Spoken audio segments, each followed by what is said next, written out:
പരിഹാസമാണ് ഏറ്റവും വലിയ നിക്ഷേപം. ജീവിതം നമ്മെ പലപ്പോഴും പരീക്ഷിക്കുന്നത് നമ്മളെ നിർത്താനുള്ള വർക്കല്ല, നമ്മളെ ഉയർത്താനുള്ള വർക്കാണ്. പരിഹസിക്കുന്നവരുടെ ചിരി നമ്മളെ കത്തിക്കാനല്ല, നമ്മൾ എന്തൊക്കെയാണ് കഴിവുള്ളവരെന്ന് ലോകത്തിന് കാണിക്കാനാണ്. ഇന്നത്തെ കഥ പരിഹസിക്കപ്പെട്ട ഒരു കർഷക ബാലന്റെ കഥ. മരത്തിന്റെ തൊലി പോലും തിന്ന് അതിജീവിച്ച ഒരു ബാലൻ പിന്നീട് ലോകത്തിലെ ഏറ്റവും വലിയ കാർ സാമ്രാജ്യത്തിലെ ഒന്നായ ഹോണ്ടായുടെ സ്ഥാപകനായി മാറിയ കഥ. ഇത് വെറും ഒരു ബിസിനസ് സക്സസ് സ്റ്റോറി അല്ല, ഇത് ധൈര്യത്തിന്റെയും നിശ്ചയദാർഢ്യത്തിന്റെയും പരിഹാസത്തെ നിക്ഷേപമാക്കി വിജയത്തിലേക്കുള്ള ഒരു ജീവിതത്തിന്റെ കഥയാണ്. 1915 കൊറിയയിലെ വളരെ ദരിദ്രമായ ഒരു കർഷക കുടുംബത്തിലാണ് ചുങ് യു യങ് ജനിച്ചത്. വിദ്യാഭ്യാസമില്ല, പഠിക്കാൻ യാതൊരു അവസരവുമില്ല, ഭക്ഷണം കിട്ടാൻ പോലും കഷ്ടമായ ഒരു ബാല്യം. ഒരു സമയം പന്തലിനായി മരം വെട്ടാൻ പോയപ്പോൾ വെറും വിശപ്പ് കൊണ്ട് മരത്തിന്റെ തൊലി പോലും ചവച്ചിരുന്നു എന്ന് അദ്ദേഹം പറഞ്ഞിട്ടുണ്ട്. അതുവരെ ജീവിതം അദ്ദേഹത്തെ പഠിപ്പിച്ച പാഠം ഒന്നു മാത്രം: ജീവിക്കാൻ പഠിച്ചാൽ വളരാനും കഴിയും. അദ്ദേഹത്തിന് പഠിക്കണം, വലുതാകണം, എന്തെങ്കിലുമൊക്കെ നിർമ്മിക്കണം എന്നൊരു സ്വപ്നമുണ്ടായിരുന്നു. പക്ഷെ അച്ഛന്റെ വാക്കുകൾ കടുപ്പം നിറഞ്ഞതായിരുന്നു. നീ ഒരു കർഷകന്റെ മകനാണ്, അതിനപ്പുറത്താകാൻ നിനക്ക് കഴിയില്ല. പക്ഷെ അതായിരുന്നു അദ്ദേഹത്തിന്റെ ആദ്യ ഇഗ്നിഷൻ പോയിന്റ്.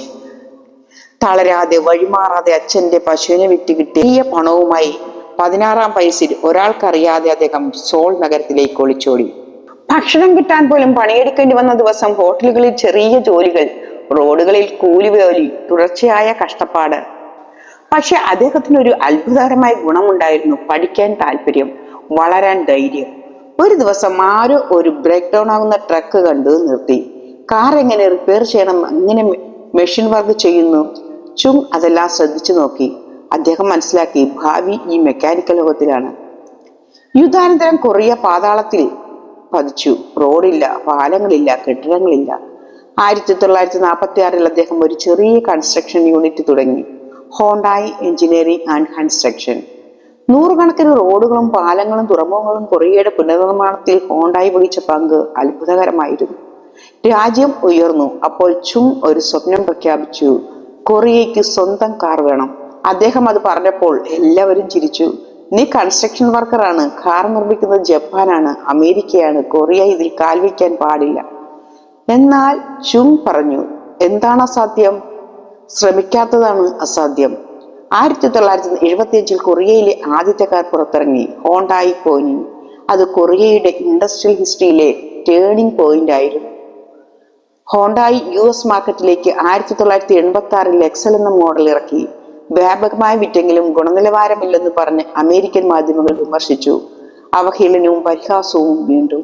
പക്ഷെ അദ്ദേഹം പറഞ്ഞു, പരിഹാസം എന്നെ വീഴ്ത്തിയിട്ടില്ല, അത് എനിക്ക് കൂടുതൽ ഉറപ്പു തന്നതാണ്. 1999 ഹോണ്ടായി രക്ഷപ്പെടുത്താൻ അദ്ദേഹം ചെയ്ത തീരുമാനം ലോകത്തെ ഞെട്ടിച്ചു. അമേരിക്കയിൽ വിൽക്കുന്ന ഹോണ്ടായി കാറുകൾക്ക് 10 വർഷത്തെ വാറണ്ടി. ഇത് ഒരു കാർ ബ്രാൻഡ് നൽകുന്ന ഏറ്റവും വലിയ വാറണ്ടി ആയിരുന്നു. ലോകം വീണ്ടും ചിരിച്ചു. ഇത് പാളും, ഹോണ്ടായി നഷ്ടപ്പെടും. പക്ഷെ സംഭവിച്ചത് വിപരീതം. ജനങ്ങൾ ഹോണ്ടായിലെ ഡെഡിക്കേഷനെ ആദരിച്ചു. വിൽപ്പന ആകാശത്തേക്ക് ഉയർന്നു. ഹോണ്ടായി ഒരു ഗ്ലോബൽ ട്രസ്റ്റ് ബ്രാൻഡായി. ഇന്ന് ഹോണ്ടായി ലോകത്തിലെ ഏറ്റവും വലിയ കാർ സാമ്രാജ്യങ്ങളിൽ ഒന്നാണ്. പുതിയ വഴികൾ തുറന്ന ഒരു കർഷകന്റെ മകൻ ഉയർന്ന് ലോകം കീഴടക്കിയത് ധൈര്യമാണ്, നിശ്ചയമാണ്. പരിഹാസത്തെ നിക്ഷേപമാക്കി വിശ്വാസത്തിലേക്ക് മാറ്റിയതിന്റെ ഫലമാണ്. ചുങ് യു യങ് ഒരിക്കൽ പറഞ്ഞിട്ടുണ്ട്, വീഴുന്നത് അപമാനമല്ല, വീണ്ടും എഴുന്നേൽക്കാതിരിക്കുകയാണ് യഥാർത്ഥ പരാജയം. സുഹൃത്തുക്കളെ, ജീവിതം നമ്മെ പരീക്ഷിക്കും, പരിഹസിക്കും, തിരസ്കരിക്കും. പക്ഷെ നമ്മൾ ചെയ്യുന്ന ഒരു തീരുമാനം മാത്രം മതി, എല്ലാം മാറും. ഞാൻ മുന്നോട്ട് പോകണം. ഇതാണ് ജീവിതയാത്ര, ജീവിതം മാറുന്ന കഥകൾ, പ്രചോദനം, സത്യങ്ങൾ. അടുത്ത വീഡിയോയിൽ വീണ്ടും കാണാം. ഈ വീഡിയോ ഇഷ്ടമായാൽ ലൈക്ക് ചെയ്യാനും ഷെയർ ചെയ്യാനും മറക്കല്ലേ. Love you all, be happy.